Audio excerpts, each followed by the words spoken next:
We have a new brand set for the Division 2. It's called Unit Alloys. And with it comes Perfect Obliterate, new named holster called Salvo that has 5% rate of fire bonus. Even after the devs nerfed this holster from 8% to 5% rate of fire, it's still going to set in a new meta. Let's talk about it, look at the build, and crunch some numbers. Lock and load, let's do this. Accept the Division!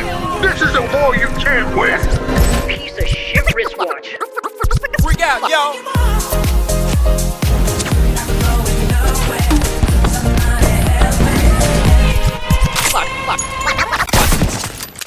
Bandidos, what up? Your boy Tux here, and the Division 2 Year 7 Season 3 is just about to launch. Tomorrow, all sorts of new gear is coming. The brand set we're receiving is called Unit Alloys. You'll be able to get this from the rewards track, but you can also just farm it. So you can get all of this stuff we're going to talk about on day one. Unit Alloys will give you 5% rate of fire, 20% assault rifle damage, and check this, 50% magazine size. Beautiful, all three of those. The other thing that we're gonna get, and it's about time, the new chest piece. It's called the Equalizer, and it has a perfect talent called Perfect Obliterate. So critical hits increase total weapon damage by 1% for 10 seconds. Stacks up to 24 times. The non-perfect version only stacks 20 times. This is total weapon damage. So the way it hits your build is not the same as the core attribute weapon damage, for example. Obliterate damage, total weapon damage, is more meaningful. Obviously, this gear set is intended for assault rifles if you're going to run two pieces. There is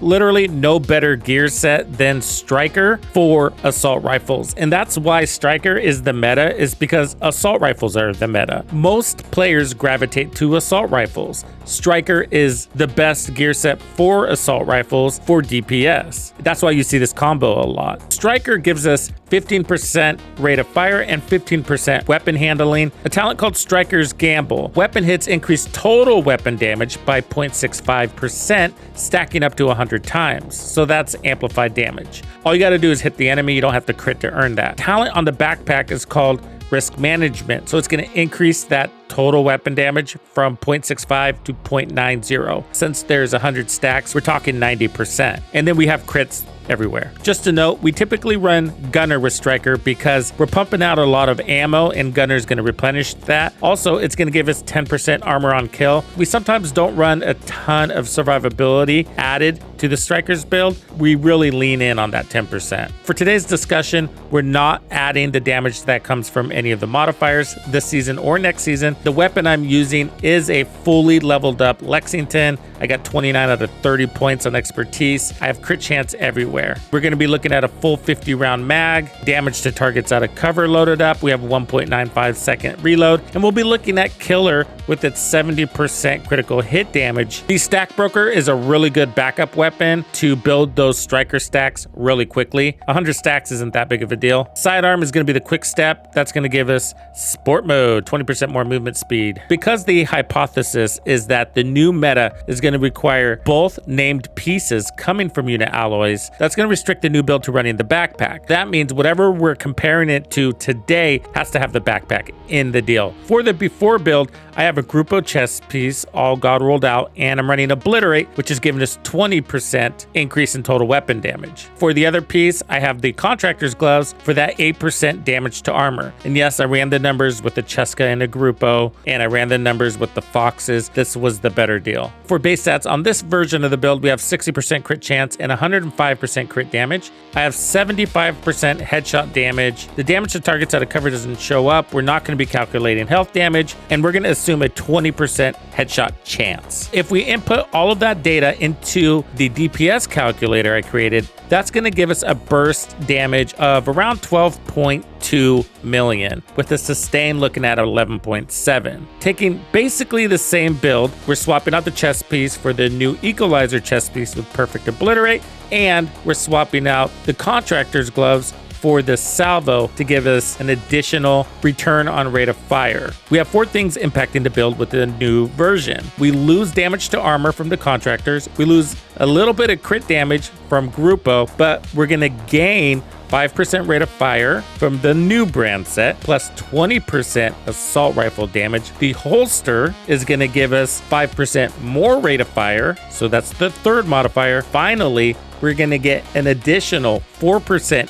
increase in total weapon damage from that perfect Obliterate talent. That gives us a 14.97 or almost 15 million burst DPS with a sustain at 14.4. This is the before, this is the after. But what does that mean? Obviously, it's a bigger number, but is it going to matter? Can you tell? Or is it insignificant? Well, let's put it into context. If you calculate the difference, we're going to get roughly a 22.84 increase across the board. That's serious DPS increase. Okay, but we need more context. The number sounds big, but what does that do against an average grunt? Let's say a heroic elite that has 10 million in armor. Remember, we already calculated the 20% headshot chance. So that's factored in here. 80% of your shots are on the body, 20% on the head. With 100% accuracy, not missing any shots, not missing your target. For burst DPS, you're gonna see 18.29% faster time to kill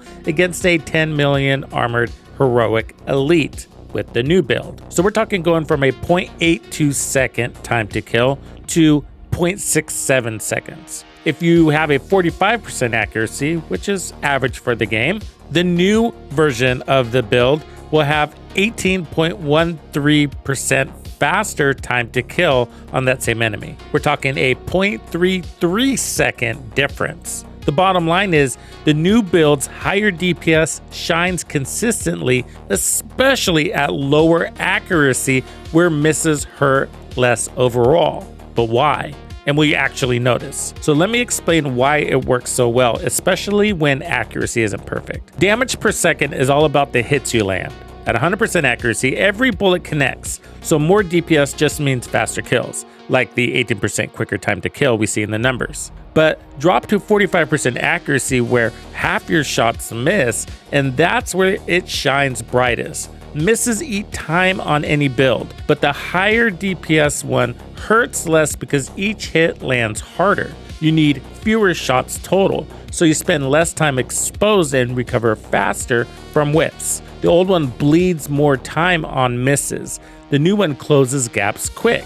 You'll notice it right away in a match. Less reloading while under fire, or when you're moving and accuracy dips to 45 to 60% on bosses or elites. That sustained DPS means 15 to 20% shorter fights, burning less ammo. I think after 1 or 2 missions, it'll be obvious. You won't need any math. Bottom line, higher DPS makes the build forgiving. Misses bite less because hits hit harder. But what if you crank up the armor? Like on legendary enemies who are rolling around with around 24 million. Will you notice it then? This one's interesting. So if we hone in at the 45% accuracy, which is probably more true, then we're seeing an 18.72% faster burst. That's 0.82 seconds faster. And with sustained, that's 0.85 seconds faster. That's almost a full second. I have a bonus plot twist for you. The Centurion Scabbard is essentially what a 2-piece unit alloys does, except it's a little bit more. Now we have weapon handling, which is going to help our sustained damage output and crit chance. You can swap to the weapon, and you can do this as many times as you want. By doing it, you'll get a 20% rate of fire and a 20% weapon damage boost. So all in all, you're going to get a 25% rate of fire boost because you're running the equalizer chest with perfect obliterate, and then you're going to get the 20% weapon damage just as if you were running the 2 pieces. So the only cost to you here is 5% rate of fire from that perfect holster, the Salvo, but your net gain is 15% rate of fire because obviously the Centurion Scabbard is going to give you more. This is going to give you a burst of 17 million and sustained DPS at 16.4 when you have killer active. That's quite a bit better than the Salvo. Of course, this is at the cost of having to swap weapons, which isn't going to work or isn't ideal for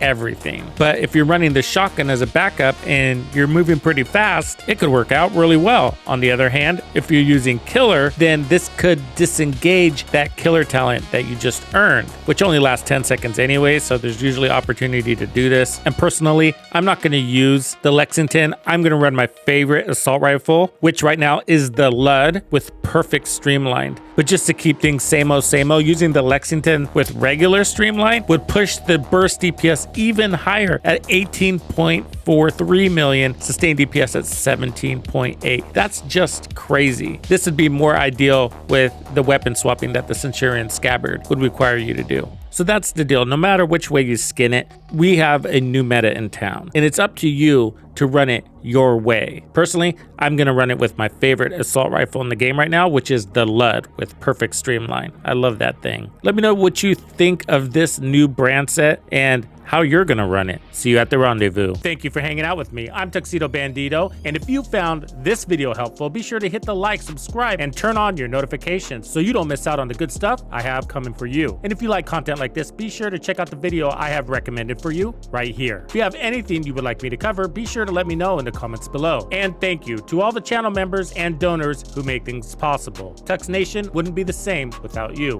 When you buy a game from Ubisoft, enter the creator code Tuxedo Bandido to support the channel. Easy peasy. Wait, did we just become best friends?